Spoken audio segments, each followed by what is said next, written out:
All right, good morning, everybody. Good morning. It is Wednesday. Already. Wow. Yeah, I know.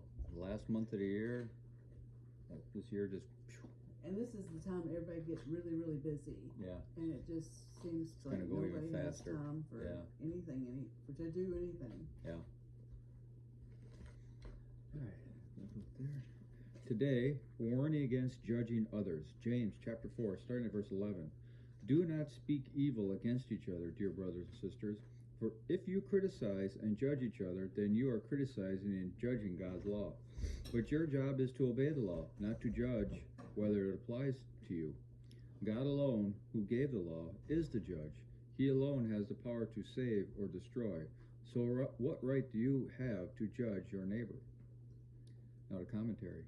Jesus summarized the law as love for God and neighbor, Matthew 22, verses 37 to 40. And Paul said that love demonstrated toward a neighbor would satisfy the law, Romans 13, 6 through 10. For when we fail to love, we are actually breaking God's law. Examine your attitude and actions towards others. Do you build people up or tear them down? When you're ready to criticize someone, remember God's law of love and say something good instead. Saying something beneficial to others will cure you of finding fault and increase your ability to obey God's law of love. My coffee went down the wrong way. Uh-oh. Yes, that is absolutely true that we shouldn't judge others. True.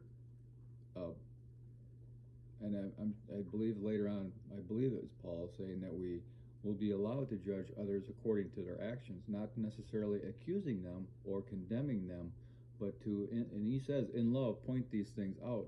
So if somebody is abusing somebody else, and we should, in love, say, look, you are abusing this person.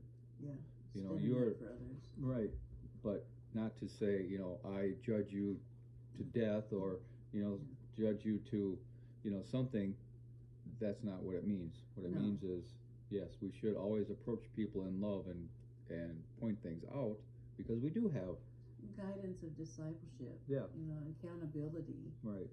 And that goes both ways. If somebody sees something in us, we need to be approachable. Yeah, exactly. Well. If we are doing something wrong, it is perfectly fine for somebody to say, look, you're doing this wrong. Right.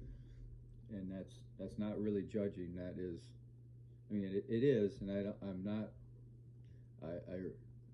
I guess I'm ashamed that I don't have the eloquence to Well, it's a hard thing. Say it. It's a hard thing to describe, because we don't have the right to judge, only God does. Mm-hmm.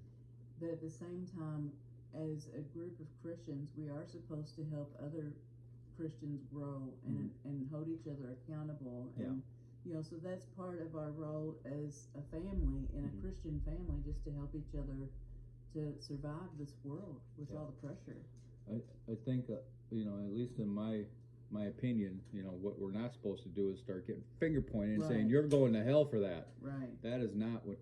That is judging. Now you're condemning somebody that you have no idea about. The only what's time you going hold on. your hand out for somebody is to help them up. Yeah, pointing fingers and getting angry with somebody is not what he's. No, this is more of an educational, loving, teaching, mentoring. Yeah.